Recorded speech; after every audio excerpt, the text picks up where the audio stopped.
ಪಕ್ಷದಲ್ಲಿ ಇದ್ದಾರಾ ಸರ್? ಈಗಲೂ ಇದ್ದಾರೆ, ಮುಂದೆನೂ ಇರ್ತಾರೆ. ಜಿಲ್ಲೆಯ ರೈತರು ಹೋರಾಟ ಯಾವುದಕ್ಕೂ ಭಾಗಿಯಾಗ್ತಾ ಇಲ್ವಲ್ಲ, ಸಕ್ರಿಯವಾಗಿದ್ದಾರೆ. ಹೇಳ್ತೀನಿ ಅವ್ರು ಭಾಗಿಯಾಗಕ್ಕೆ.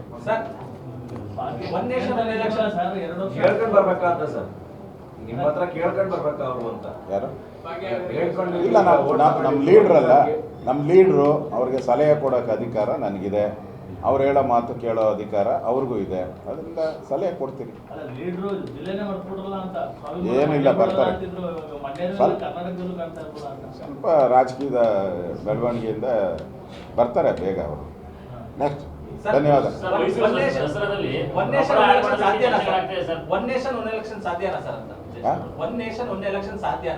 ದೇಶದ ಅಭಿವೃದ್ಧಿ ಆಗಬೇಕಾದ್ರೆ ಒನ್ ನೇಷನ್ ಒನ್ ಎಲೆಕ್ಷನ್ ಆದರೆ ದೇಶದಲ್ಲಿ ಅಭಿವೃದ್ಧಿ ಆಗಬೇಕು. ಈಗ ಪದೇ ಪದೇ ಎಲೆಕ್ಷನ್ಗಳು ಬರೋದ್ರಿಂದ ಪದೇ ಪದೇ ಕೋಡ್ ಆಫ್ ಕಂಡಕ್ಟ್ ಬರ್ತದೆ.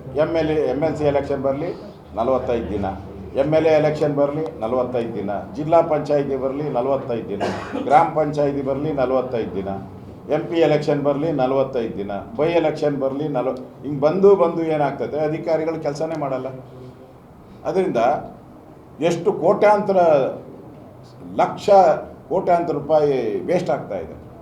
ಒಂದು ಎಲೆಕ್ಷನ್ ಆದರೆ ಒಂದು ಸರಿ ಎಲ್ಲ ಕ್ಲಿಯರ್ ಆಗೋತದೆ. ಯಾರನ್ನ ಬರಲಿ ಅಧಿಕಾರಕ್ಕೆ 100% ಸಾಧ್ಯ ಮಾಡ್ಬೋದು. ಹಿಂದೆ ಎಲ್ಲ ನಮ್ಮ ಸ್ವಾತಂತ್ರ್ಯ ಬಂದಾಗ ಪ್ರಾರಂಭದಲ್ಲಿ ಒಂದೇ ಎಲೆಕ್ಷನ್ ಇದ್ದಿದ್ದು, ಆಮೇಲೆ ಬರ್ತಾ ಈಗಾಗೋಗ್ಬಿಟ್ಟಿದೆ ಅಷ್ಟೇ.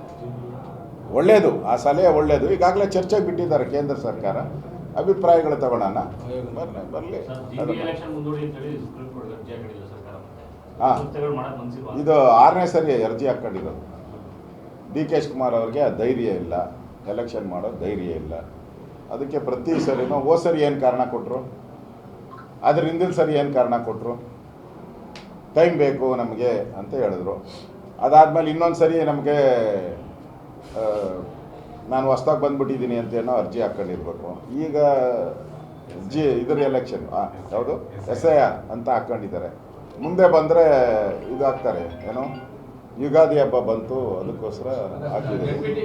ಆಮೇಲೆ ಸ್ಕೂಲ್ಗಳು ಮಾರ್ಚ್ ಆದಮೇಲೆ ಅಲ್ಲ, ಫೆಬ್ರವರಿ ಆದಮೇಲೆ ಸ್ಕೂಲ್ಗಳು ಶುರು ಆಗ್ತದೆ, ಎಕ್ಸಾಮ್ಸು ಸ್ಕೂಲ್ಗಳು ಅಂತ ಹಾಕ್ಕೊಳ್ತಾರೆ. ಹಾಕ್ಕೊಳ್ಳಿ.